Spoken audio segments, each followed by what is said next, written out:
रहे हैं news ABP, सबसे पहले सबसे तेज। बात ये है ना, ये इनके तो केजरीवाल का मामला इस वर्तमान समय में जो चल रहा है, इस पर आपका क्या कहना है? जो दिल्ली सरकार ने जो शराब के मामले में जिस तरह से काम किया, वो एक बहुत गंभीर मामला बन गया। और मैं तो कहूँगा कि केजरीवाल को शायद सरकार चलाने का अनुभव नहीं है, या उनके लोगों को उनके मंत्रिमंडल को अनुभव नहीं है कि जो किस तरह से गवर्नेंस किया जाता है। गवर्नेंस का मतलब समझते हैं कि कायदा कानून नियम व्यवस्था कैसे होती है। अब शराब का एक मामला ऐसा है जो कि उसके लिए एक देश का कानून है, राज्यों के कानून है, तो जो भी कुछ कार्रवाई करेंगे उसमें उस कानूनों का बहुत महत्व है और उस कानून के को बहुत पालन करना पड़ता है, क्योंकि शराब का मामला पूरे देश भर का एक कानून से गवर्न होता है और कानून के अनुरूप अगर नहीं करेंगे तो आप सवाल के घेरे में हैं।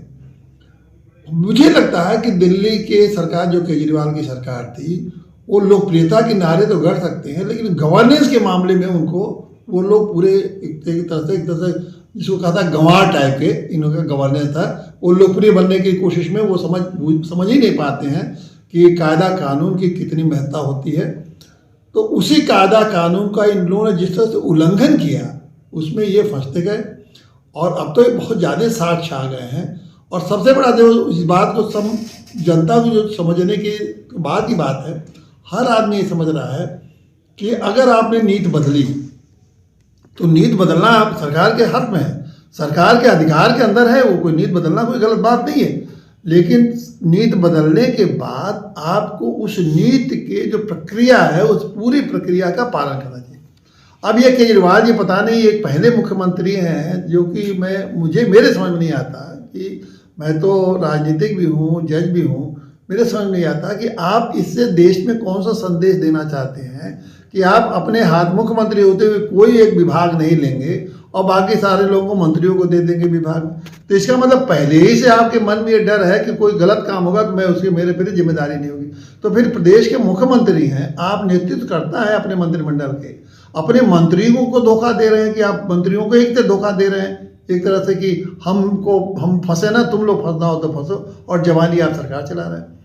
तो ये उत्तर प्रदेश में भी ऐसा हुआ। उत्तर प्रदेश में जो मायावती मुख्यमंत्री थी, तो उनके पास विभाग तो बहुत थे, लेकिन मायावती जब मुख्यमंत्री थी तो जानते क्या करते थे? वो ये करते थे कि हम किसी कागज पर फाइल पर दस्तखत नहीं करेंगे, और दस्तखत कौन करेगा? प्रमुख सचिव दस्तखत कर देंगे, उनके प्रमुख सचिव। तो कोर्ट में कहा जा रहा है कि केजरीवाल के स्तर से नहीं हुए हैं बल्कि मंत्री के स्तर से हुए हैं, तो ये कोई मानेगा नहीं, सब मंत्रिमंडल के स्तर में। अब ये साबित नहीं करा पा रहे। जो सबसे बड़ा विवाद है कि 5% जब उसमें ये था कमीशन, तो 12% कैसे हो गया और इसके लिए निर्णय कौन लिया? अब शायद हमने 1-2 दिन मैंने अखबारों में देखा कि ये निर्णय जब हुआ तो उस मीटिंग में केजरीवाल जी भी उपस्थित थे। अब मान लीजिए केजरीवाल अगर मुख्यमंत्री के रूप में उपस्थित थे, तो अब ये मामला जो मनोज सिसोदिया तक सीमित था, वो तो आगे, या जैन भी उस मंत्रिमंडल उस मीटिंग में थे, तो जो जैन तक सीमित था, अब वो तो आगे बढ़ जाएगा अगर ये साबित हो गया कि उस मीटिंग में केजरीवाल बैठे थे और ये निर्णय हो गया। और इस निर्णय को फाइल में नहीं रखा गया, ये निर्णय हुआ तो मंत्रिमंडल ने, तो और वो कह रहे हैं कि नहीं उस मीटिंग में थे, तो ये तो आगे चल के मुझे लग रहा है कि हो सकता है केजरीवाल भी इस मामले में फंसे। तो ये इस तरह से नौसुखियापन की तरह प्रशासन नहीं करना चाहिए। आप खूब बढ़ाइए, आप पॉलिसी बदलिए, पॉलिसी बदल के नीतियों का जो पालन करिए। और ये कहना कि एजी कुछ नहीं होते हैं, एजी से क्या मतलब है, एजी कौन होते हैं, एजी के बहाने आप प्रशासन को बहाना बना के आप अपने को कट्टर ईमानदार, कट्टर सच्चाई सब है। हो सकता है आप कट्टर ईमानदार हो, 1 रुपया न खाते हो, एजी के सारे नियम से काम करते हैं, लेकिन सारे नियम तो दिखने में आ रहा है कि सारे नियम का उल्लंघन करते हुए आप काम कर रहे हैं। और मुझे तो सबसे बड़ा यही लगता है कि मुख्यमंत्री होते हुए कैसे कर सकते हैं कि हम विभाग नहीं चलाएंगे और जिम्मेदारी से भाग सकते हैं। तो ये उलझता हुआ मामला दिख रहा है, और इसमें मैं समझता हूँ कि ये बहुत मुश्किल होगा इस दिल्ली सरकार को, पूरी की पूरी सरकार को बच पाना है इस घोटाले में। और उसी तरह आप देखिए पंजाब में भी हो रहा है। पंजाब में उनको जो पंजाब सरकार के सामने कितना बड़ा उसको खड़ा कर जो एक कौन पाल है, कौन पाल है अपराधी, जो कि खालिस्तान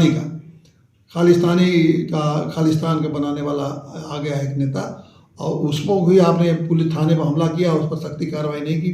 तो ये भी आपको दिखाता है कि अनुभवहीनता, अनुभव से शासन चलाइए, और आप अगर ईमानदार हैं तो ईमानदारी के साथ साथ कानून की जिम्मेदारी और प्रशासन की अनुभव की जिम्मेदारी बहुत जरूरी है।